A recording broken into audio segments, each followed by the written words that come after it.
This is a drama. I'm the drama.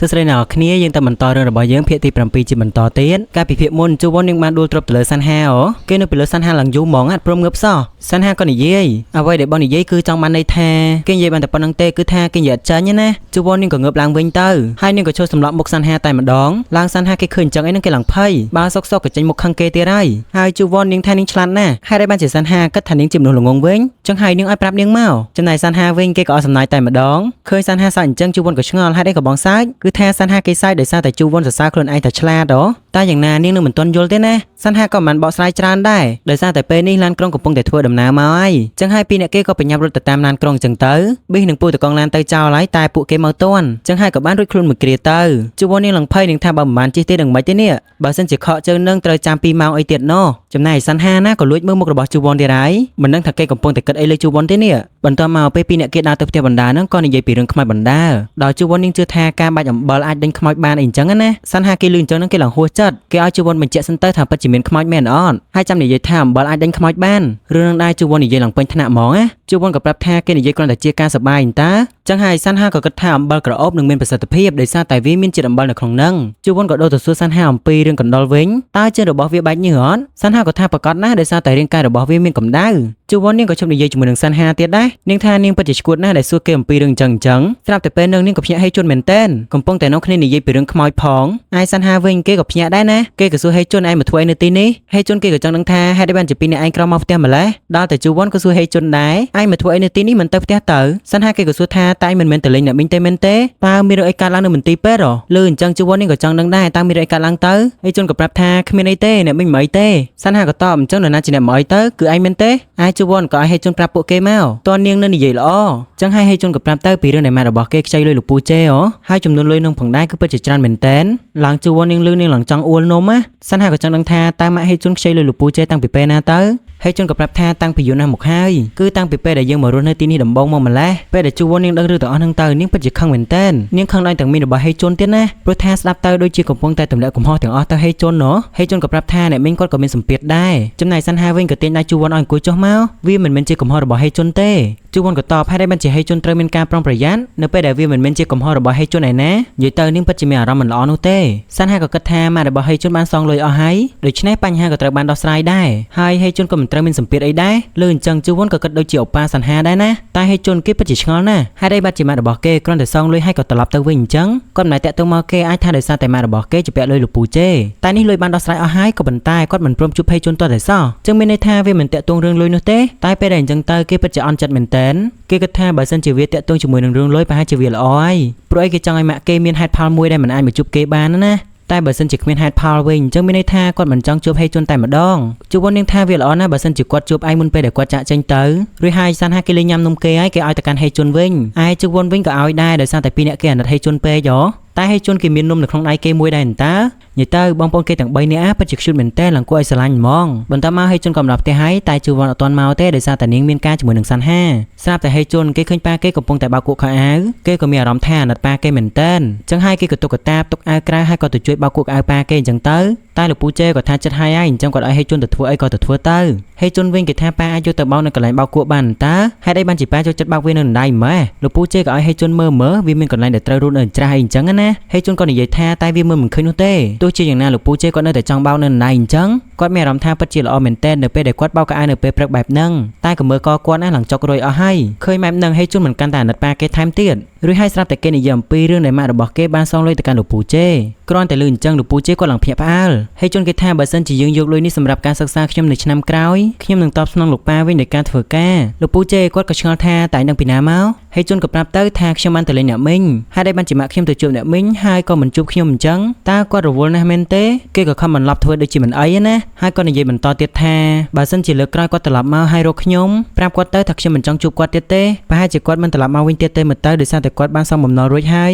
យចំណែកលោកពូជេគាត់និយាយមិនចេញតតែសោះឡើងកៀងតែម្ដងហើយហេជន់ក៏យកអាវយកទៅហាលទៅបន្ទាប់មកលោកពូជេក៏បានដើរមកចិត្តកូនហើយក៏ហៅថាហេជន់ណា កុំនិយាយថាឯងនឹងសងគុណមកកាន់ប៉ាទៀតឯងមិនចាំបាច់សងគុណមកកាន់ប៉ាអីនោះទេកុំនិយាយអ្វីដែលជូវុនមិននិយាយគាត់ចង់បានន័យថាជូវុននិងហេជុនគឺជាកូនគាត់ដូចតែគ្នាទេតែហេជុនគេមានតបអីទេណាគេហាលអាវហើយក៏ដើរចេញទៅបាត់ទៅគេខំប្រឹងធ្វើជាមិនអីតែនៅក្នុងចិត្តគេនេះកំពុងតែពិបាកចិត្តសឹងស្រាប់ទៅហើយរីឯជូវុនវិញក៏មកសួរប៉ានាងកាហេជុនប្រាប់ប៉ាថាគេដឹងថាម៉ាក់របស់គេមកមែនទេប៉ារបស់គេក៏តបថាគ្មានអីជាអាចកំបាំងឡើយអញ្ចឹងជូវុនថាប៉ាគួរតែសប្បាយចិត្តទៅនៅពេលដែលគេប្រាប់ប៉ាអញ្ចឹងដូច្នេះហើយលោកពូជេក៏សប្បាយចិត្តមកវិញទៅកំឡោះសង្ហាហេជុនយើងគេលង្កេងយំរឿងក៏បានកាត់មកដល់ក្នុងហាងលោកពូជេវិញម្ដងពេលនេះគាត់កំពុងតែមើលសភៅគណនេយ្យរបស់គាត់ឯលោកពូដេអុកវិញគាត់ឡើងមានមោទនភាពចំពោះហេជុនមែនទែនដែលហេជុនថានឹងសងគុណទៅកាន់លោកពូជេវិ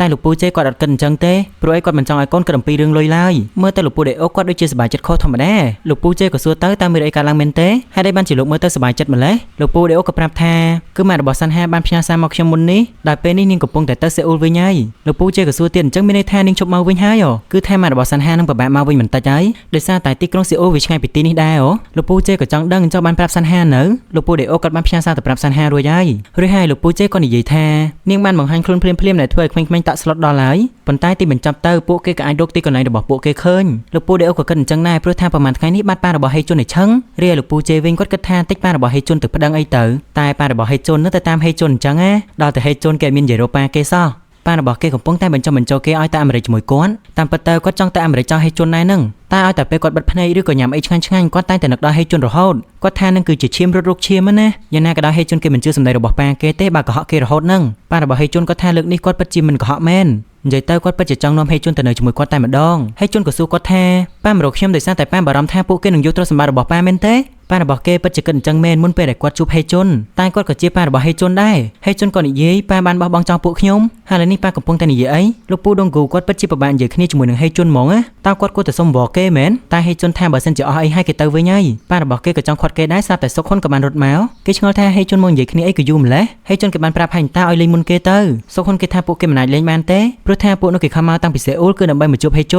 ុនក៏តបប្រាប់ឲ្យអ្នកដែលចង់ទៅរៀននៅសេអ៊ូលទៅជួបគេទៅលោកពូដងគូគាត់លឺអញ្ចឹងគាត់ក៏ឆ្ងល់ណាបន្ទាប់មកហេជុនក៏ទៅលេងបាល់បោះជាមួយនឹងគ្នារបស់គេហើយហេជុនគេប្រកែកលេងខ្លាំងណាស់យើងក៏ឃើញថាមានបរិសុទ្ធ2នាក់កំពុងតែអង្គុយមើលហេជុនកំពុងតែលេងបាល់ដោយពួកគេគិតថាហេជុនពិតជាប្រកែកលេងដល់ហើយទាំងការប៉ះសេទាំងការសុទ្ធនឹងគឺថាហេជុនពិតជាប្រកែកមែនបើសិនជាគេមានការគ្រប់គ្រងការលេងបានល្អទៀតគេនឹងអាចចូលលីកកំពូលជាមិនខានតែពិបាកដែរដោយសារតែហេជុនគេនៅទីក្រុងមួយដែលស្ងប់ស្ងាត់ពេកហេជុននឹងត្រូវបានគេមើលឃើញបើសិនជាគេរៀននៅសាកលវិទ្យាល័យមីញ៉ុងជូប៉ារបស់ហេជុនវិញសសៀនឹងក៏មកអង្គុយស្ដាប់គេនិយាយគ្នាដែរឡើងគ្រូកីឡាពីរនាក់នេះគាត់ឡើងភ្ញាក់អញ្ចឹងយើងហៅគាត់គ្រូកីឡាសិនទៅនោះព្រោះថាមិនដឹងថាគាត់ខាងអីទេគាត់ក៏ឆ្ងល់ថាតើលោកជានរណាគេលោកពូដងគូក៏ប្រាប់តែថាគាត់គឺជាប៉ារបស់ហេជុនតើគេពិតជាលេងល្អណាស់បន្ទាប់មកគាត់ក៏ត្រឡប់ទៅវិញគាត់ឃើញគេមានបិទផ្លាកការប្រកួតបាល់បោះមិត្តភាពគាត់ក៏លន់មកថាតើគាត់ត្រូវតែមកវិញក្នុងរយៈពេល2សប្តាហ៍ទៀតមែនទេប្រហែលជាគាត់ចង់មកមើលហេជុនប្រកួតបាល់ឲ្យមើលទៅនោះរឿងក៏បានកាត់មកដល់ពេលយប់យើងមកមើលអូប៉ាសាន់ហាវិញមើលជូវុនក៏មកប្រាប់សាន់ហាថាលោកប៉ាបានឲ្យនាងយកកម្រាលពុករបស់សាន់ហាទៅបោកតែអូប៉ាសាន់ហាក៏ខាត់គេទៅតែបោកម្សិលមិញទេដូច្នេះហើយជូវុនក៏អង្គុយលេងបន្តិចសិនទៅតាមពិតទៅសាន់ហាគេកំពុងតែអៀនជូវុនសោះហ្នឹងណាគេក៏គិតដល់រឿងកាលពីថ្ងៃមុនពេលដែលជូវុនបានដួលពីលើគេណែសាន់ហាគេកំពុងតែអៀនប្អូនហើយនេះហើយគេក៏និយាយបងបានប្រាប់អញហើយថាកុំអង្គុយលើគ្រែបងកញ្ញាជូវុនគេមិនត្រឹមតែអង្គុយទេគេថែមទាំងគេងទៀតបើសាន់ហាមិនប្រាប់នាងអញ្ចឹងទេនាងក៏មិនធ្វើដែរតែនេះគឺកាន់តែនិយាយនាងកាន់តែឌឺណាសាន់ហាក៏ដៃជូវុនឲ្យចេញទៅក៏ប៉ុន្តែជូវុនមិនទាន់ចង់ចេញទៅទេនាងសូមគេងលេងមួយផ្លេតសិនសាន់ហាក៏ប្រាប់ថាចាប់ពីពេលនេះទៅឈប់ឡើងមកជាន់ទី3តែម្ដងណែលឺអញ្ចឹងអីនឹងជូវុនឡើងខឹងគឺដោយសារតែសាន់ហាគេត្រូវមានការប្រឡងធ្វើតេស្តចូលមហាវិទ្យាល័យនៅសប្តាហ៍ក្រោយអញ្ចឹងហើយគេត្រូវការផ្ដោតទៅលើការរៀនគេក៏បង្ខំឲ្យជូវុនចេញទៅវិញបាត់ទៅរួចហើយគេក៏លន់មាត់ថានាងគួរតែចេះប្រុងប្រយ័ត្នឲ្យបានច្រើនជាងនេះណែនឹងប៉ាអូប៉ាសាន់ហាទេណាចាប់បប៉ាអ្នកផ្សេងទៀតទៅមិនទៅបើខ្លួនឯងស្រីសោះមកដល់បន្ទប់ប្រុសនេះរួចហើយជូវុនគេមកបោកកៅអៅតែគេពិតជាខឹងអូប៉ាសាន់ហាខ្លាំងណាស់ចំណែកហេជុនគេភ្លេចបោកកៅអៅកីឡារបស់គេក៏ចង់យកវាយកមកបោកក៏ប៉ុន្តែជូវុនអត់ឲ្យបោកទេដោយជូវុនប្រាប់ថាចិត្តហើយចាំបោកវាក្រោយទៅអញ្ចឹងហើយហេជុនក៏ទម្លាក់វានៅក្នុងកត្រកកៅអៅតែម្ដងជូវុនក៏ថាឲ្យមិនក៏ដាក់វាអញ្ចឹងកៅអៅពងសើមនាងបោកហើយនាងខ្លាចថាវាប្រឡាក់ក្លិនរបស់ហេជុនហេជុនឡើងឆ្ងល់មិនបានឯងខឹងម៉េះជូវុនក៏សួរទៅកាន់ហេជុនតើគឹមសាន់ហាប្រហែលថ្ងៃនេះដូចជារឿងប្លែកៗទេប៉ុន្តែហេជុនគេថាសាន់ហាតែបែបហ្នឹ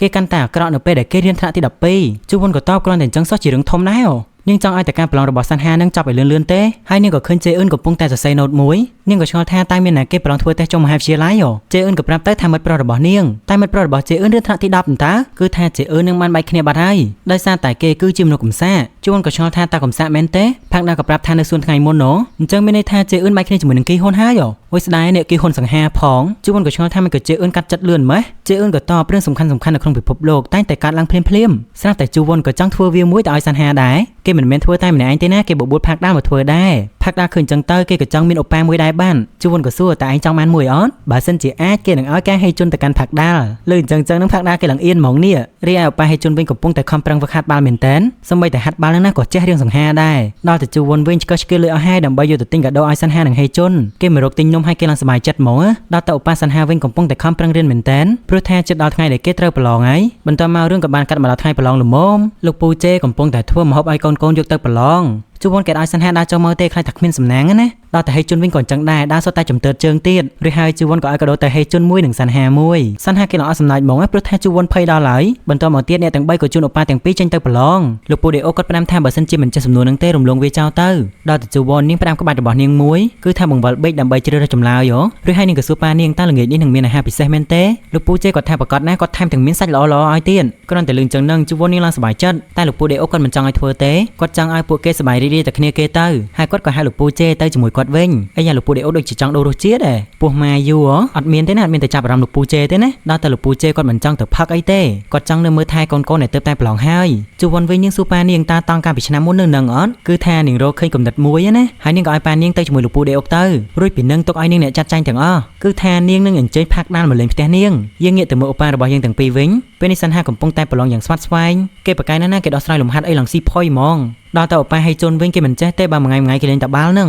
ដូច្នេះហើយមានតែប្រាក់ក្បាច់ដែលជួនផ្ដាំមកប៉ុណ្ណោះស្រាប់តែគេក៏រះយកចម្លើយលេខ3ទាំងអស់ណែតែមួយផ្លែទេហេជុនធ្វើឲ្យមុនគេហើយក៏បានគេងមុនគេទៀតគឺថាអត់ខ្វល់ស្រួលងាយបន្ទាប់មកពួកគេដល់ម៉ោងញ៉ាំបាយក៏នៅគ្នាញ៉ាំបាយវិញមើលទៅពីអ្នកគេពិតជាសប្បាយចិត្តខ្លាំងណាស់និយាយពីថាលោកពូជេនឹងប៉ិនធ្វើម្ហូបហ្មងណាគ្រួសាររបស់គេប្រហែលអ្នកនឹងឡើងកក់ក្ដៅមានប៉ាប៉ាទាំងពីរមានបងប្អូនប្រុសនិងមានប្អូនស្រីប៉ុណ្ណឹងហើយរកអីទៀតណូរីឯនៅផ្ទះវិញលោកពូជេនឹងជួនកំពុងតែរៀបចំទុកដាក់ណាជូតចានជូតឆ្នាំងដើម្បីជប់លៀងយប់នឹងនៅក្នុងទូរទស្សន៍វិញគេផ្សាយថាលំហាត់នៅឆ្នាំនឹងគឺវាពិបាកជាងលំហាត់រាល់ឆ្នាំចឹងហើយជួនគេបារម្ភមែនទែនដឹងថាសានហានឹងហេជុនពីអ្នកគេធ្វើបានល្អឬអត់បន្ទាប់មកការប្រឡងចប់ហើយហេជុនគេអត់ទាន់ទៅទេណាគេជួយចាំសានហាសិនគេចាំទៅផ្ទះជាមួយគ្នានឹងណាហើយគេក៏សួរសានហាតើចម្លើយមួយណាដែលរើសច្រើនជាងគេសានហាក៏សួរវិញហើយចោះឯងរើសមួយណាចោះហេជុនក៏ប្រាប់ទៅថាចម្លើយលេខ3សានហាក៏ប្រាប់វិញចម្លើយលេខ3គេរើសច្រើនហើយនឹងចឹងហើយហេជុនគេឡើងសប្បាយចិត្តហ្មងតែប៉ុណ្ណេះគេត្រូវហើយមិនចឹងតែកំតាន់សប្បាយចិត្តដោយសារតែពីរអ្នកគេរៀនផ្នែកខុសគ្នាទេអញ្ចឹងហើយវិញ្ញាសាដែលចេញមកនឹងក៏ខុសគ្នាដែរតែមិនអីទេពីរអ្នកគេនៅតែសប្បាយចិត្តអញ្ចឹងព្រោះអីបន្តិចទៀតបានញ៉ាំអីហើយដូច្នេះហើយពីរអ្នកគេក៏ប្រញាប់ទៅផ្ទះលឿនទៅគ្រាន់តែម្ដងហ្នឹងក៏ឃើញថាជួននឹងផាក់ដាល់គេរៀបចំឲ្យស្រាច់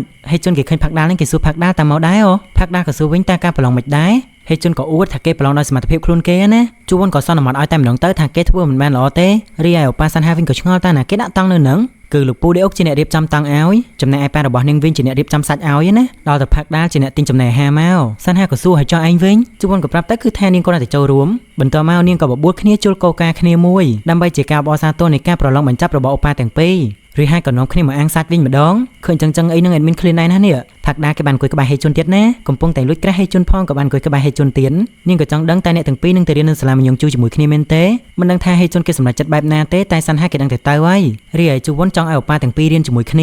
ណាមួយបានទៅសាលាជាមួយគ្នាផងតែសានហាគេថាមិនអញ្ចឹងទេបើពីរអ្នកគេរៀនថ្នាក់ខុសគ្នាដដែលនឹងជួននាងឲ្យរៀបចំកាលវិភាគដូចគ្នាទៅស្រាប់តែនាងមិនប្រយ័ត្ននឹងក៏ភ្លើងឆេះដៃរបស់នាងសានហាគេឡងភ័យក៏រត់ទៅយកទឹកត្រជាក់សំដៃជួនហើយក៏ថាឲ្យជួនទៀតហេតុអីក៏មិនប្រយ័ត្នប្រយែងអញ្ចឹងណែ3អ្នកទៀតនឹងពួកគេឡងឆ្ងល់ហ្មងសានហាគេថាជួនបំភ័យគេហើយតែសានហាគេស្រែកមិននឹងបំភ័យហេជុនទៅវិញទេហេជុនគេភ័យណាស់គេឃើញសានហាអញ្ចឹងអីជួនគេប្រាប់ថាគេមិនអីហើយតែសានហាអត់ព្រមទេគេនាំជួនឲ្យទៅលាបថ្នាំនៅខាងក្រោមសិនដូច្នេះហើយផាក់ដាល់នឹងហេជុនបាននៅតែ2នាក់បានហេជុនគេឃើញផាក់ដាល់ដូចជាបារម្ភនឹងគេប្រាប់ថាមិនអីទេសានហាគេមិនខឹងយូរឡើយប្រហែលជាផាក់ដាល់នាងចាប់អារម្មណ៍ទៅលើ2នាក់ហ្នឹងហ្មងព្រោះឯផាក់ដាល់នេះគេប្រកែកសង្កេតរបស់គេណាចំណែកឯសានហាកំពុងតែលាបរបបឲ្យជួននាងរឿងឈឺមិនតិចមែនតែនាងមិនអីទេប៉ុន្តែសានហាគេគិតថាជួនឈឺខ្លាំងហើយបើមិននាងស្រែកសឹងអីបើថាឈឺតិចគេមិនអញ្ជើជួនក៏តបថាការប្រឡងចប់ហើយបងជួយធ្វើរឹកពីផ្លែៗទៀតទៅសានហាក៏សួរវិញបងផ្លែៗចុះត្រូវឲ្យថ្ងៃមុនប្រាប់ជួនថាកុំឲ្យឡើងជាន់ទី3ទៀតសានហាគេថាវាមិនមែនដោយសារតែការប្រឡងទេអញ្ចឹងជួនក៏ឆ្ងល់តើដោយសារអីទៅគឺថាសានហាគេឆ្លើយមិនចេញទេគេបានតែមើលមុខរបស់ជួនអេអុញហើយគេក៏បបួលជួនត្រឡប់ទៅវិញទៅស្រាប់តែជួនក៏កាន់ដៃរបស់សានហាឡើងជាប់ដល់ចឹងទៅសានហាគេអៀនទៀតហើយតាមពិតជួនក៏ចង់ទុកពេលវេលាឲ្យហេជុននឹងផាក់ដាល់នៅជាមួយគ្នានឹងណា តែបានអីបងគេនេះគេឡើងអ៊ីនប៉ោនបាត់ហើយហ្នឹងចុះបានមកកាន់ដៃគេឡើងជាប់អីអញ្ចឹងហ៎គេក៏យកដៃជូវ័នចេញពីដៃគេហើយគេប្រាប់ថាពីអ្នកនោះនៅជាមួយគ្នាយូរគ្រប់គ្រាន់ហើយឬហើយគេក៏ងើបទៅលើវិញបាត់ទៅរីឯឱប៉ាហេជុនកំពុងតែអាំងសាច់ឲ្យផាក់ដាល់ញ៉ាំផាក់ដាល់វិញក៏អង្គុយមើលមុខគេឡើងស្លើហ្មងណាបន្ទាប់មកហេជុនគេឃើញផាក់ដាល់មើលទៅរៀងអត់មានអៀនហ៎គេក៏ចាប់សាច់បញ្ចុកផាក់ដាល់តែម្ដងតែផាក់ដាល់គេមិននឹងហ៊ានទៅគេក៏ញ៉ាំខ្លួនឯងវិញពីអ្នកគេញ៉ាំជាមួយគ្នាយ៉ាងសប្បាយរីករាយអញ្ចឹងទៅណាបន្ទាប់មកហេជុនក៏ប្រាប់រឿងរបស់គេទៅកាន់ផាក់ដាល់ថាម៉ាក់របស់គេបានមកទីនេះគេគិតថាយ៉ាងហោចណាស់គេគួរតែប្រាប់ផាក់ដាល់ឲ្យដឹងដែរផាក់ដាល់លឺអញ្ចឹងទៅនាងក៏សប្បាយចិត្តដែរណាតែហេតុអីបានជាគាត់មិនអាចមកគ្រប់ពេលបានហេជុនគេមិនដឹងដែរនឹងគេមិនអាចសូម្បីតែឃើញមុខម៉ាក់របស់គេគាត់បានខ្ចីលុយប៉ារបស់គេកាលពី10ឆ្នាំមុនហើយគាត់គ្រាន់តែយកលុយមកសងហើយក៏ទៅវិញទៅផាក់ដាល់ក៏ឆ្ងល់ហេតុអីហេជុនក៏តបខ្ញុំគិតថាប្រហែលជាគាត់មិនចង់ឃើញមុខខ្ញុំទេផាក់ដាល់គ្រាន់តែលឺអញ្ចឹងនាងឡើងចង់យំហ្មងណានាងថាប៉ុន្តែលោកនឹកគាត់សឹងអីហើយនឹងលោកថែមទាំងទៅរកមើលគាត់នៅតាមផ្លូវទៀតហេជុនគេថាអត់ទេឥឡូវនេះខ្ញុំស្អប់គាត់ហើយគាត់ថាគាត់មិនចង់ឃើញខ្ញុំទេអញ្ចឹងខ្ញុំអាចគេនិយាយបានតែប៉ុណ្្នឹងទេដោយសារតែផាក់ដាល់មើលមុខគេហ៎ទឹកមុខរបស់ផាក់ដាល់ចង់បញ្ជាក់ថានាងមិនជឿឡើយដូច្នេះហើយហេជុនក៏និយាយប្រាប់តែម្ដងទៅខ្ញុំអន់ចិត្តនឹងគាត់ប៉ុន្តែខ្ញុំនឹកគាត់ណាស់តែខ្ញុំគិតថាខ្ញុំនឹកគាត់ច្រើនជាងនេះទៅទៀតខ្ញុំល្ងងណាស់ត្រូវទេរីឯផាក់ដាល់វិញនាងស្ទើរតែស្រក់ទឹកភ្នែកហើយហេជុនគេធ្វើជាមិនអីរួចហើយគេក៏ទៅចង់អាំងខ្ទឹមបារាំងវិញគេមិនទាន់បានអាំងផងក៏ស្រាប់តែងាកមកឃើញថាផាក់ដាល់កំពុងតែយំគេឡើងភ្ញាក់ផ្អើលហ្មងមិនបានផាក់ដាល់យំអញ្ចឹងផាក់ដាល់ក៏ប្រាប់ទៅថានាងតែងតែយំនៅពេលដែលមានគេយំតាមពិតទៅដោយសារតែនាងអាណិតហេជុនហ្នឹងណាហេជុនវិញក៏បានយកក្តារផាក់ដាល់ជូតទឹកភ្នែកដែរហើយគេខំជូតភ្នែកគេតែមានឃើញទឹកភ្នែកផងហ្នឹងគេក៏ប្រាប់ផាក់ដាល់ថាគេមានបានយំពីណាមកគឺផាក់ដាល់គេមើលទៅហេជុនដូចជាកំពុងយំអញ្ចឹងតែបើតែហេជុនមិនសម្លាប់ទឹកភ្នែកឲ្យនាងឃើញមែនតែនាងដឹងថានៅក្នុងចិត្តរបស់ហេជុនវាយ៉ាងម៉េចហេជុនគេឃើញអញ្ចឹងនឹងគេឡើងសើចហ្មងណាឬហើយគេក៏និយាយថាខ្ញុំក៏ដឹងដែរនាងស្រឡាញ់សាន់ហាត្រូវអត់លើអញ្ចឹងនឹងផាក់ដាល់យំលេងចាញ់បាត់ហើយបើនាងខំក្រាស់ហេជុនហេជុនមកនិយាយអញ្ចឹងនេះហេជុនគេថាកុំបារម្ភអីគេមិនប្រាប់សាន់ហាទេជនទី3ដូចជាគេមិនគួរណាពាក់ព័ន្ធឡើយអញ្ចឹងផាក់ដាល់គួរតែប្រាប់សាន់ហាដោយខ្លួនឯងទៅផាក់ដាល់ក៏ប្រកាយថាគេមិនបានស្រឡាញ់សាន់ហាទេហេជុនគ្រាន់តែនិយាយថាអូអញ្ចឹងហ៎ហេជុនមិនជឿអញ្ចឹងផាក់ដាល់គេហ៊ានស្បត់ទៀតណាដូច្នេះហើយហេជុនគេចេះតែទ្រាំជឿសិនទៅណែមិនដឹងថាផាក់ដាល់គេខឹងមិនទេនេះមិននឹកស្មានថាហេជុនគេល្ងងអញ្ចឹងសោះផាក់ដាល់ខឹងពេកក៏ញ៉ាំខ្ទឹមបារាំងទាំងឆៅអញ្ចឹងតែម្ដងហេជុនគេថាចាំខ្ញុំអាំងឲ្យខ្ជាក់វិញមកពីអ្នកគេស្រែកចុះស្រែកឡើងលឺដល់អ្នកខាងក្រៅមែនណែជួវ័នលឺសំឡេងអ្នកទាំងពីរហ្នឹងក៏រត់ទៅលើយ៉ាងលឿនណាហេជុនថែមទាំងប្រាប់ផាក់ដាល់ទៀតថាសាន់ហាគេមិនបានស្រឡាញ់ហួយជូននោះទេខ្ញុំប្រកាសណាស់ដូច្នេះហើយកុំបារម្ភអីផាក់ដាល់នៅតែនិយាយដដែលអញ្ចឹងថាខ្ញុំពិតជាមិនបានស្រឡាញ់គេមែនរីឯជួវ័នមកដល់ហ្នឹងក៏ចង់ដឹងអ្នកទាំងពីរកំពុងតែនិយាយគ្នាពីអីហ្នឹងផាក់ដាល់ក៏ទៅមើលរបួសរបស់ជួវ័នបន្តិចទៅគេគួរណាតែទៅជួយលាបរបួសឲ្យជួវ័នមិនត្រូវហេជុនគេមើលម៉ោងទៅក៏ឃើញថាដល់ម៉ោងឡានក្រុងជើងចុងក្រោយហើយម៉ាក់របស់ផាក់ដាល់ច្បាស់ជាបារម្ភពីផាក់ដាល់ជាមិនខានបើនាងនៅដល់ជប់ជ្រៅពេកអញ្ចឹងគេក៏ឲ្យសាន់ហាជូនផាក់ដាល់ទៅដល់ចំណតឡានក្រុងទៅណែគេកំពុងតែជួយចុកជួយចែវណាគេមិនដឹងទេថាគេកំពុងតែធ្វើខុសហើយនេះជួវ័នក៏ឲ្យហេជុនគួរតែជាអ្នកជូនផាក់ដាល់ទៅហេជុនលឺអញ្ចឹងនឹងក៏សម្លាប់ផាក់ដាល់តែម្ដងរីឯសាន់ហាគេឃើញថាមិនសូវស្រួលគេស្ម័គ្រចិត្តទៅក៏បានដែរណាមួយគេក៏មិនសូវស្រួលជាមួយនឹងជួវ័នដែរអូអញ្ចឹងគេនៅតែពីរអ្នកជួវ័នមិននឹងកើតដូច្នេះជួវ័នក៏សុំសាន់ហាទៅជាមួយដែរតែហេជុនគេមិនឲ្យទៅទេបើទៅគេសម្អាតតែម្នាក់ឯងនឹងជួវ័នគេមានតែយល់ព្រមតាមនឹងអញ្ចឹងទៅគេប្រាប់ផាក់ដាល់ពេលដល់ផ្ទះផ្ញើសារមកគេផងហើយសាន់ហាត្រូវតែចូលចាំរហូតដល់ផាក់ដាល់ឡើងឡានទៅសាន់ហាគេអូខេហើយក៏ដើរចេញទៅមុនហេជុនគេគិតថាគេធ្វើបានល្អហ្នឹងណាគេសុទ្ធតែឲ្យមេដៃទៅកាន់ផាក់ដាល់មួយទៀតឃើញបែបហ្នឹងផាក់ដាល់គេអន់ចិត្តហ្មងនេះខំលួចស្រឡាញ់គេតែគេគិតថានាងស្រឡាញ់អ្នកផ្សេងណាឆ្កុយរីឯជួវ័នវិញក៏ខឹងដែរបើល្ងងយ៉ាងហ្នឹងណែគេល្ងងតែឯងចឹងហើយគេថាឲ្យជួវ័នទៀតណាគេថាជួវ័នគ្មានដឹងកលៈទេសៈអីសោះមិនដឹងថាពេលណាគួរតែបង្ហាញខ្លួនឯងចឹងទៅជួវ័នក៏ឆ្ងល់ហេតុអីមិនបានជាម្នាក់ចេះតែនិយាយផ្លែកដាក់យើងអញ្ចឹងឬក៏សាន់ហាបាននិយាយថាគេចូលចិត្តផាក់ដាល់ហើយជន់ក៏តបអូយយ៉ាប់មែនឯងប្រាខួរក្បាលឯងតិចមើលគឺថាសាន់ហាគេមិននិយាយអីទេឥឡូវនេះជួវ័នគេគិតថារឿងហ្នឹងកាន់តែស្មុគស្មាញទៅហើយជន់គេប្រាប់ថាកុំឲ្យគិតច្រើនទុកដាក់វិញជួវ័នក៏អន់ចិត្តបាត់ដែរដែលឧបាគេទៅចាប់អារម្មណ៍អ្នកផ្សេងអីអញ្ចឹងណាហេជុនក៏គិតក្នុងចិត្តថានាងមិនទាំងដឹងថាមិត្តភក្តិរបស់នាងស្រឡាញ់គឹមសាន់ហាផងហ្នឹងណែហេជុនមិនល្ងងតែខ្លួនឯងទេហេតុតែថាឲ្យគេទៀតជួវ័នក៏គិតក្នុងចិត្តវិញថាគេមិនទាំងដឹងថាផាក់ដាល់ចូលចិត្តគេផងហ្នឹងគឺថាពីអ្នកគេកំពុងតែគិតគ្នាទៅវិញទៅមកណាយើងមកមើលផាក់ដាល់វិញនាងប្រាប់ការពិតទៅកាន់សាន់ហាខ្លាចថាសាន់ហាយល់ច្រឡំគឺនាងមិនបានចាប់អារម្មណ៍ទៅលើសាន់ហានោះទេសាន់ហាក៏តបខ្ញុំដឹងតើគឺនាងចាប់អារម្មណ៍ទៅលើកាំងហេជុនហើយគេក៏ឲ្យផាក់ដាល់ព្យាយាមយល់ទៅហេជុនគេគ្មានចាប់អារម្មណ៍ដឹងទេពីរឿងអស់ទាំងនេះហ៎តោះតែផាក់ដាល់និយាយត្រង់ទៅគេបានគេយល់អញ្ចឹងផាក់ដាល់ប្រហែលជាមិនបានទៅក្បែរហេជុនទេមកទៅនោះបើសុទ្ធតែនិយាយត្រង់អីអញ្ចឹងសាន់ហាក៏សួរហេតុអីក៏មិនប្រាប់គេទៅមិននឹងជាឱកាសល្អរបស់នាងហើយផាក់ដាល់នាងថាចុះបើសិនជាខ្ញុំមិនបានទៅក្បែរគេរហូតនោះពេលដែលខ្ញុំសារភាពហើយខ្ញុំមិនអាចត្រឡប់ទៅដូចដើមបានទេរីឯសាន់ហាក៏គិតអញ្ចឹងដែរហើយជន់អាចនឹងនិយាយអញ្ចឹងក៏ថាបានឬហើយផាក់ដាល់ឲ្យសាន់ហាជូននាងតែត្រឹមនឹងបានហើយនាងអាចដើរទៅចំណតឡានក្រុងតែម្នាក់ឯងបានណាមួយសាន់ហាគួរតែជួយរៀបចំពីអ្នកទៀតទៅប៉ុន្តែបើធ្វើអញ្ចឹងជួវ័នមិននឹងព្រមបើនាងប្រាប់ឲ្យសាន់ហាចាំផាក់ដាល់ទាល់តែផាក់ដាល់បានឡើងឡានក្រុងអញ្ចឹងអ្នកទាំងពីរក៏បន្តដំណើរទៅមុខទៀតទៅបន្ទាប់មកផាក់ដាល់ក៏បានឡើងឡានទៅបាត់ទៅណាពេលនោះផងដែរទូរស័ព្ទរបស់សាន់ហាក៏បានរលឡើងសាន់ហាគេឡើងខឹងតែម្ដងដោយសារតែម៉ាក់គេតែមកគេខំស្ដីឲ្យតាមពិតទៅគឺជាសូហ៊ីសោះ ហើយបន្តមកម៉ាក់របស់គេក៏និយាយជាមួយគេបន្តិច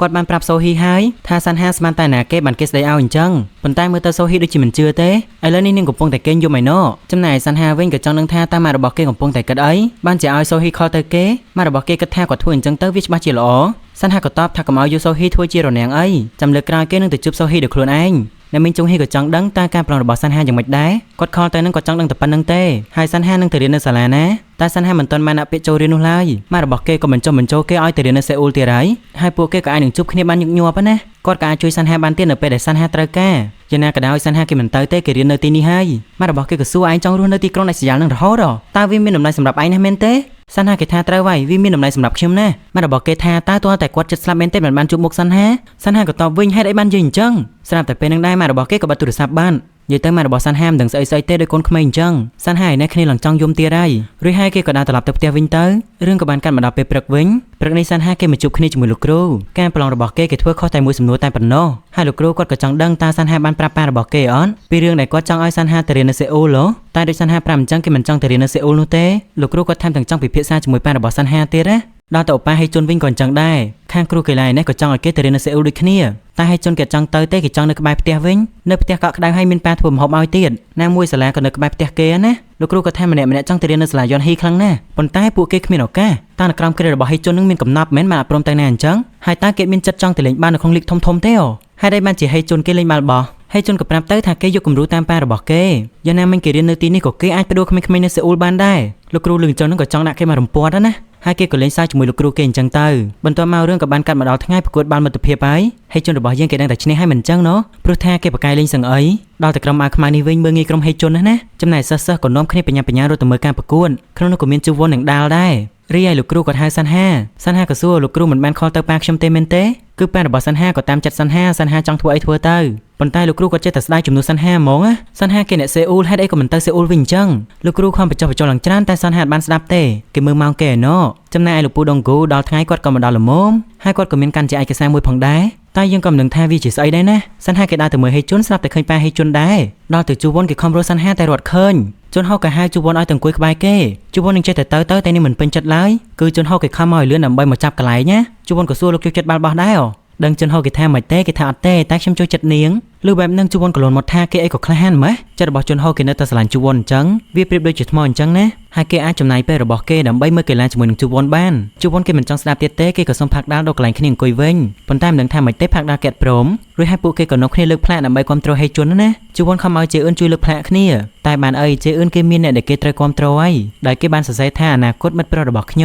ំហើយម្នាក់នេះគឺជាសុកហ៊ុនឃើញអញ្ចឹងនឹងគេឡើងចំណាយចិត្តហ្មងណាគេតែមានអីនៅបើសុកហ៊ុនសង្ហាហើយក៏ប្រកែទៀតដល់តែហួយជូវិញនាងក៏មកមើលដែរហើយពេលដែលផាក់ដាល់ងាកចំទៅនឹងនាងដូចជារឿងភ័យជួវុនក៏ប្រាប់ថាកំភៃអីនាងមិនមានអីតាក់ទងជាមួយនឹងការហេជុនទេហួយជូវិញក៏ធ្វើរឹកដាក់ជួវុនណាដល់តែជួវុនក៏ធ្វើរឹកដាក់ដែរស្មានតែនាងចូលចិត្តបន្ទាប់មកសាន់ហាក៏ដើរមកដល់គេរកមើលលោកពូដងគូតែមិនឃើញគាត់សោះជួវុនក៏ស្រែកហៅសាន់ហាទៅថានៅទីនេះដូច្នេះហើយសាន់ហាក៏ទៅអង្គុយកណ្ដាលជន់ហោនឹងជួវុនតែម្ដងគេមិនឲ្យជន់ហោទៅស្និទ្ធស្នាលជាមួយនឹងជួវុនទេជួវុនក៏ឆ្ងល់តើសាន់ហាកំពុងតែរកមើលអីសាន់ហាក៏ប្រាប់ថាគ្មានអីឡើយប្រហែលជាគេយល់ច្រឡំហើយមកទៅនោះរីឯជន់ហោគេថាចង្អៀតខ្លាំងណាស់សាន់ហាក៏តបថាគ្មានកន្លែងអង្គុយទៀតទេគេថែមទាំងចង់ស៊ីសាច់ហុតឈាមរបស់ជន់ហោតែម្ដងបន្ទាប់មកក្រុមកីឡាទាំងពីរក៏និយាយឌឺដងគ្នាម្នាក់នៅសាលាអាវខ្មៅនោះធ្លាប់រៀននៅសាលាហេជុនដែរតើហើយតែងតែប្រកួតចាញ់ហេជុនរហូតហ្នឹងសូម្បីតែតំណែងប្រធានក្រុមហ្នឹងក៏ចាញ់ហេជុនដែរចឹងឲ្យពួកគេនៅអួតពីខ្លួនឯងទៀតណាដល់តែហេជុនវិញគេគ្មានខ្វល់អីទេរួចហើយការប្រកួតក៏ចាប់ផ្ដើមអាប៉ែអាលេង7ហ្នឹងក៏មិនសមចាប់ដៃជាមួយនឹងហេជុនមួយដោយសារតែពួកគេខានជួបគ្នាយូរហើយហេជុនគ្រាន់តែប៉ះដៃគេបន្តិចតែប៉ុណ្ណោះគេក៏សួរហេជុនប៉ារបស់ឯងនៅតែលក់កាទៀវទៀតមែនទេ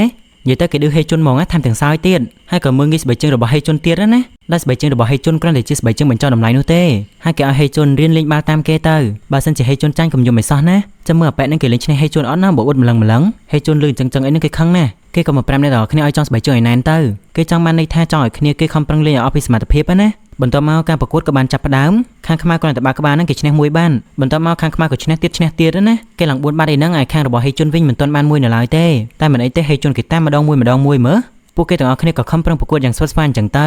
យើងឃើញថាខាងរបស់ហេជុនគេបោះបានច្រើនរបស់គ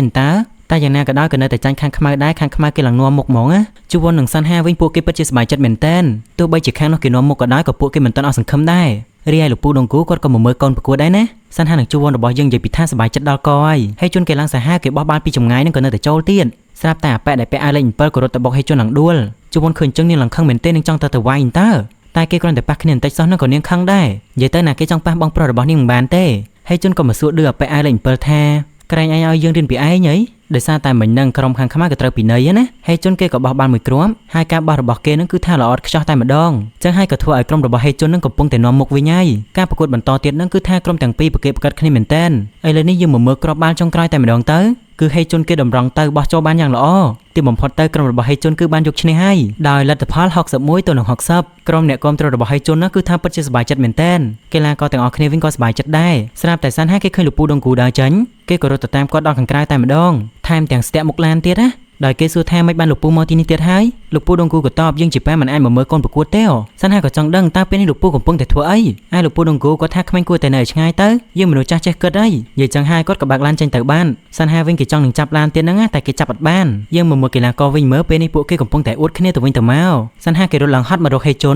ន់គេមិនយល់ទេថាសាន់ហាចង់ធ្វើអីសាន់ហាក៏ទិញដៃរបស់ហេជន់ទៅក៏ប៉ុន្តែសុខហ៊ុនមិនឲ្យទៅទេព្រោះថាពួកគេទាំងអស់គ្នាត្រូវមានផាត់ធីទៀតសាន់ហាគេសុំនិយាយគ្នាតែមួយផ្លែតហ្នឹងក៏អត់បានដែរចឹងហើយសាន់ហាក៏ប្រាប់តែម្ដងទៅថាបរិសម្នាក់នោះមកទីនេះហើយជន់ក៏សួរនរណាគេពិបាកពេកសាន់ហាក៏និយាយត្រង់គឺប៉ាបង្កើតរបស់ឯងលើបែបនោះហើយជន់ក៏ចង់ដឹងចុះគាត់ទៅវិញបាត់នៅសាន់ហាក៏តបយើងគិតថាប្រហែលជាគាត់ទៅហាងរបស់លោកពូហើយដូច្នេះហើយជប់លៀងក៏លេងសំខាន់ដែរហើយជន់ក៏រត់ទៅហាងរបស់ប៉ាគេបាត់ទៅហើយសាន់ហាមិនដឹងថាគេខលទៅនរណាគេទេគេក៏រត់ចេញទៅយ៉ាងលឿនចំណែកឯកញ្ញាជូវុនវិញកំពុងតែអួតប៉ាគេអំពីការប្រកួតរបស់ហេជន់ហើយថែមទាំងថានាងមើលថាហេជន់បានយ៉ាងល្អលោកពូជេគ្រាន់តែឮថាហេជន់ឈ្នះនឹងគាត់ឡើងសប្បាយចិត្តគាត់ឃើញឡានរបស់លោកពូដងគូដែរតែគាត់អាចចាប់អារម្មណ៍ទេលោកពូដងគូវិញគាត់ខឹងណាស់គាត់ចាំឡើងយូរហើយគាត់ក៏សួរតើលោកកំពុងតែធ្វើអីនៅទីនេះលោកពូជេក៏ប្រាប់ទៅថានេះគឺជាហាងរបស់ខ្ញុំតាមពិតទៅលោកពូដងគូគាត់ខឹងលោកពូជេអត់ទៅមើលការប្រកួតរបស់កូននឹងណាហើយគាត់ហៅលោកពូជេឲ្យទៅជាមួយគាត់តែលោកពូជេគាត់អត់ទៅទេដូច្នេះហើយគាត់ក៏ចូលទៅក្នុងហាងរបស់លោកពូជេតែម្ដងទៅគឺគាត់យកខិត្តប័ណ្ណសាលាល្បីៗយកមកឲ្យលោកពូជេមើលដោយសាលាទាំងអស់នោះតែងតែបញ្ជូនសិស្សទៅរៀននៅបរទេសហើយដែលបានជាលោកពូជេមិនប្រាប់គាត់ថាហេជន់បកាយលេងបាល់បោះលោកពូជេក៏សួរវិញហើយដែលបានជាលោកនិយាយរឿងក្រៅផ្លូវការ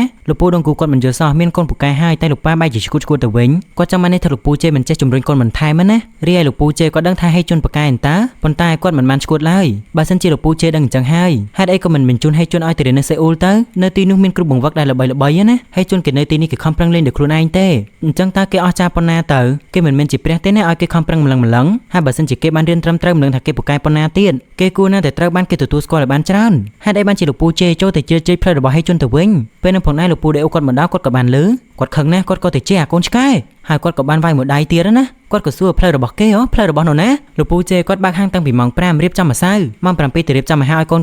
គាត់ធ្វើអញ្ចឹងអស់រយៈពេល10ឆ្នាំហើយដើម្បីចិញ្ចឹមក្មេងដែលលោកបានបោះបង់ចោលលោកពូដងគូគាត់ថាការចិញ្ចឹមក្មេងគឺជាការផ្ដល់ឲ្យសពថ្ងៃនេះមានក្មេងប្រមាណអ្នកតែដែលអត់ឃ្លានគាត់មកនេះមិនចង់និយាយអំពីរឿងនឹងទេគាត់ចង់និយាយអំពីរឿងផ្សេងហើយគាត់ថាលោកពូជេកំពុងតែធ្វើឲ្យកូនប្រុសរបស់គាត់បរាជ័យហើយដោយគាត់ហៅហេជន់ថាយ៉ាងហេជន់តែបានអីតកូនរបស់ហេជន់គេដាក់ថាកាងហេជន់នឹងតែលោកពូដងគូជាអ្នកគេដែលហ៊ានបដូរឈ្មោះរបស់ហេជន់នោះបន្ទាប់មកលោកពូជេក៏ឲ្យវ៉ាន់តាទៅកាន់លោកពូដងគូវិញដោយគាត់ថាបើសិនជាហេជន់ត្រូវទៅអាមេរិកនោះគាត់គឺជាអ្នកដែលបញ្ជូនហេជន់ទៅលោកពូដងគូក៏តបតែដោយរបៀបណាដោយសារតែលោកពូជេគាត់ក្រតែលោកពូជេគាត់មានហាងរបស់គាត់ដែរតើស្រាប់តែលោកពូដងគូក៏មើងងាយហាងរបស់លោកពូជេភ្លាមមិនដឹងថានៅទីណាគ្មាននរណាគេស្គាល់ផងនឹងដល់តែលោកពូដេអុកវិញគាត់ខឹងពេកនឹងគាត់ក៏ទៅរកអំបិលដើម្បីបាយឲ្យលោកពូដងគូត្រឡប់ទៅវិញលោកពូដងគូគាត់ភ័យពេកនឹងគាត់ក៏រត់ចេញទៅបាត់ទៅយ៉ាងណាក៏ដោយលោកពូដេអុកគាត់មិនឲ្យទៅស្រួលទេគាត់រត់ដេញបាច់តាមឡានទៀតណារីឯលោកពូដងគូគាត់នៅតែនិយាយឌឺអញ្ចឹងថាកូនរបស់គាត់គឺឈ្មោះថាយ៉ាងហេជុនគេគឺជាកូនរបស់ខ្ញុំមិនថាលោកនិយាយអីទេមិនតែប៉ុណ្ណោះទេគាត់ថែមទាំងលៀនដាក់លោកពូដេអុកទៀតណានិយាយទៅក៏ប្លែកមែនទែនពួកគាត់ដូចជាកូនក្មេងអញ្ចឹងដល់តែលោកពូជេគាត់កំពុងតែមើលខិត្តប័ណ្ណសាលាទាំងអស់ហ្នឹងប្រហែលជាគាត់ចាប់អារម្មណ៍ដែរមើលទៅព្រោះអីវាមើលទៅលយពេកគាត់គួរណាស់តែរកមើលវាដើម្បីហេជន់តាំងពីយូរហើយលោកពូដេអូក៏សួរតើលោកនឹងឲ្យគេទៅជាមួយប៉ារបស់គេមែនទេតែលោកពូជេគាត់មិននឹងព្រមទៅគាត់គ្រាន់តែមើលតើដល់តែលោកពូដងគូគាត់កំពុងតែបើកឡានហ្នឹងក៏ឃើញហេជន់កំពុងតែរត់គាត់ក៏ទៅឈប់ពីមុខហេជន់បន្តិចហេជន់ក៏សួរភ្លាមហេតុអីក៏មកជួបប៉ាខ្ញុំទៀតហើយតើប៉ាបាននិយាយជាមួយគាត់លើបែបហ្នឹងលោកពូដេអូក៏ថាតាចុងដៃនោះជាអ្នកប្រាប់មែនគាត់ចង់បានន័យថាគឺជាសាន់ហាណាតែហេជន់គេគ្រាន់តែចង់ដឹងថាតើគាត់និយាយខ្លះជាមួយនឹងប៉ារបស់គេលោកពូដងគូក៏ហៅហេជន់ឲ្យចូលក្នុងឡានសិនមកព្រោះថាមកនិយាយគ្នាទាំងកណ្ដាលខ្នល់អញ្ចឹងតើតើគាត់និយាយចឹងមិនហេជន់ព្រមទៅជាមួយគាត់ពីអ្នកប៉ាកូនគេនឹងក៏មកអង្គុយញ៉ាំអីដើម្បីនិយាយគ្នាវិញតែហេជន់គេមកនេះមិនមែនដើម្បីញ៉ាំអីទេណាគេគ្រាន់តែចង់ដឹងតើគាត់និយាយអីជាមួយនឹងប៉ារបស់គេលោកពូដងគូក៏លន់មុតថាប៉ាគាត់ក៏ប្រាប់តែថាគាត់និយាយអំពីការទៅអាមេរិកនិងការលេងបាល់ដែលគាត់ធ្លាប់និយាយកាលពីមុនហេជន់ក៏តបថាគេមិនទៅទេតែប៉ារបស់គេថាឯងត្រូវតែទៅដោយសារថ្ងៃនេះគាត់បានឃើញសមត្ថភាពលេងបាល់របស់ហេជន់យ៉ាងណាក៏ដោយហេជន់ក៏គេនៅតែមិនទៅដែរ និយាយទៅប្របាក់និយាយគ្នាណាឡងហេជុនគេខឹងហើយតែលោកពូដងគូគាត់គួរតែជាអ្នកខឹងវិញមិនត្រូវហើយគាត់ថាលោកពូជេគួរតែឲ្យហេជុនទៅជាមួយគាត់បើសិនជាលោកពូជេចាត់ទុកហេជុនគឺជាកូនរបស់គាត់មែនគួរណាតែឲ្យគេទៅរកជីវិតភ្លឺថ្លាអីអញ្ចឹងណាមិនគួរណាខាត់គេឲ្យនៅជាមួយគាត់អញ្ចឹងឡើយតែហេជុនគេមិនគិតអញ្ចឹងទេហេតុអីបានជាគាត់ត្រូវបញ្ជូនកូនរបស់ខ្លួនឯងឲ្យទៅនៅឆ្ងាយហ៎លោកពូដងគូគាត់ថាដើម្បីការរីកចម្រើនមិនដែលឪពុកណាដែលខាត់កូននៅទីក្រុងដាច់ស្រយាលអញ្ចឹងហ៎ថែមទាំងខាត់កូនមិនឲ្យមានឱកាសក្នុងការសិក្សាទៀតប៉ុន្តែហេជុនគេអាចសម្រេចបានអ្វីៗទាំងអស់បើទោះជាគេនៅទីនេះនិយាយទៅគេមិនចង់ទៅណាចោលប៉ាគេទេគេប្រឹងនឹងទៅវិញហើយតែប៉ាគេក៏ខាត់គេទៀតដោយគាត់សួរហេជុនឯងគិតថាយើងមកដល់ថ្ងៃនេះយើងស្រួលណាស់មែនទេហេជុនគេយល់ទេថាគាត់កំពុងតែនិយាយពីអីលោកពូដងគូគាត់ចង់បានន័យថាគាត់ឆ្លងកាត់រឿងរ៉ាវច្រើនណាស់ហើយគាត់ក៏ហ៊ានធ្វើអ្វីៗគ្រប់យ៉ាងផងដែរបើសិនជាគាត់ហ៊ានតែវង្វេងផ្លូវបន្តិចហាងរបស់លោកពូជេអាចនឹងបាត់ភ្លាមៗនៅថ្ងៃស្អែកក៏ថាបានពេលនេះគាត់កំពុងតែគំរាមទៅកាន់ហេជុនណាហេជុនក៏តបជប់និយាយរឿងគួរឲ្យអស់សំណើចទៀតទៅប៉ារបស់គេឲ្យទប់ទល់ទៅបើសិនជាចង់ដឹងថាគាត់ហ៊ានធ្វើអីខ្លះហេជុនគេខឹងណាស់គេក៏ថាឲ្យប៉ាគេតែម្ដងខ្ញុំប្រាប់លោកឲ្យលឺហើយច្បាស់កុំទៅរញ៉េរញ៉ៃជាមួយនឹងប៉ាខ្ញុំទៀតលេងជាមួយខ្ញុំចុះបើសិនជាលោកចង់ឃើញសកម្មភាពរបស់ខ្ញុំនិយាយចឹងហើយហេជុនគេក៏បានឲ្យចេញទៅបាត់ទៅបើទោះជាហេជុនខឹងអញ្ចឹងក៏ប៉ារបស់គេមើលទៅគេទៅគួរឲ្យស្រឡាញ់ដែរគាត់ក៏អង្គុយញ៉ាំមីតែម្នាក់ឯងតែម្ដងហេជុនគេកំពុងតែដេកគិតពីសម្ដីដែលប៉ារបស់គេបាននិយាយពីរឿងដែលគាត់ចង់ធ្វើឲ្យបាត់ហាងរបស់លោកពូជេហ៎ដល់ចឹងទៅគេពិតជាខឹងលោកពូដងគូខ្លាំងមែនទែនពេលហ្នឹងផងដែរលោកពូជេក៏បានឆាតមកគេដែលគាត់ចង់ដឹងថាផាធីអត់ទាន់ចប់ទៀតទេមកផ្ទះមកញ៉ាំអីមកបើសិនជាឯងនៅតែឃ្លានឃើញចឹងទៅហេជុនក៏បានស្រស់ស្រាយមកវិញខ្លះហើយគេក៏ប្រាប់ខ្លួនឯងឲ្យបំភ្លេចចោលទៅគេបាននិយាយជាមួយប៉ាគេឡើងច្បាស់ហើយតើឥឡូវនេះយើងមកមើលស្រីស្អាតប្រុសស្អាតយើងវិញមើលជួននាងដឹងហើយថាប៉ារបស់ហេជុនបានមកតែនាងឆ្ងល់ថាគាត់មកធ្វើអីសិនហាគេថាប្រហែលជាមកបញ្ចុះហេជុនឲ្យទៅនៅអាមេរិកជាមួយគាត់ហើយតែបើហេជុនទៅអាមេរិកប្រហែលជាគេមិនត្រឡប់មកវិញទេជួនក៏បារម្ភខ្លាចថាហេជុនមិនអាចបដិសេធប៉ារបស់គេបានទៀតសិនហាគេជឿលើហេជុនថាវាមិនអាចកើតឡើងទេគេថែមទាំងចង់ទៅរៀននៅសាកលវិទ្យាល័យក្បែរផ្ទះទៀតជួននេះក៏គិតដូចជាសិនហាដែរនាងញ៉ាំនំទៅដូចជាឆ្ងាញ់ដល់ហើយសិនហាក៏ឲ្យជួនឈប់ញ៉ាំទៅព្រោះអីវាឆ្ងាញ់អញ្ចឹងពួកគេត្រូវយកទៅឲ្យគ្រួសាររបស់គេដែរហ៎អញ្ចឹងហើយគេក៏ទិញខ្ចប់ដើម្បីយកទៅផ្ទះណាពីអ្នកគេទៅផ្ទះហ្នឹងក៏ទៅដើមគ្នាកាន់នំតាមពិតទៅដោយសារតែពួកគេចង់ញ៉ាំនំសោះហ្នឹងណាហើយទីតាំងនៃគេមកនេះណាគឺថាស្អាតមែនតើចំណែកហេជុនវិញគេមកដល់ផ្ទះហើយគេកំពុងតែញ៉ាំបាយលោកពូជេគាត់គិតថាហេជុនទៅជប់លៀងអញ្ចឹងមិនគួរណាញ៉ាំច្រើនអញ្ចឹងសោះហេជុនគេញ៉ាំបាយមួយចានហើយគេថែមទៀតហើយគេមើលប៉ាគេពីក្រោយទៅគេពិតជាអាណិតគាត់ណាគេឡើងចង់យំហ្មងណាព្រោះថាលោកពូជេគាត់មើលថែហេជុនបានយ៉ាងល្អមែនតើអញ្ចឹងអីឲ្យគេដាច់ចិត្តទៅចោលគាត់មិនទៅឬហើយលោកពូជេក៏និយាយពីការប្រកួតបាល់គាត់បានឮថាហេជុនបានផ្ដួលក្រុមមកពីសេអ៊ុល